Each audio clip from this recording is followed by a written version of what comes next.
الطلبة. نسأل الله تبارك وتعالى أن يعينهم وأن يجزيهم أحسن الجزاء. على رأسه سيد الحاج مالك المؤذن، اللهم أعنه ووفقه وبارك فيه. نسأل الله تبارك وتعالى الحاج الهلالي وهو حاضر معنا، بارك الله فيه وهو قد قام بمجهودك.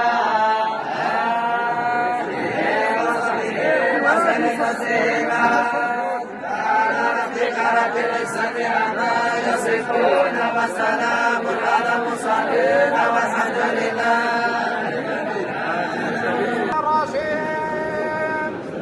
اكتب لنا في هذه الدنيا حسنة وفي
القمر والليل سابق النهار وكل في فلك يسبحون وآيات لهم أنا حملنا ذرياته بالفلك مشحون وخلقنا لهم من مثله ما يركبون وإن سنغرق فلا صريخ لهم ولا هم ينقذون إلا رحمة منا ومتاعا إلى حين. وإذا قيل لهم اتقوا ما بين أيديكم وما خلفكم لعلكم ترحمون وما تأتيهم من آية من آيات ربهم إذا كانوا عنها معرضين.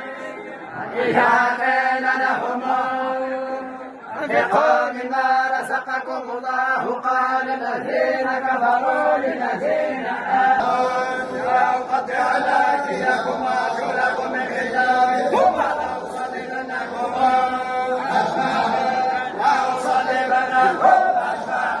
لأصلبنكم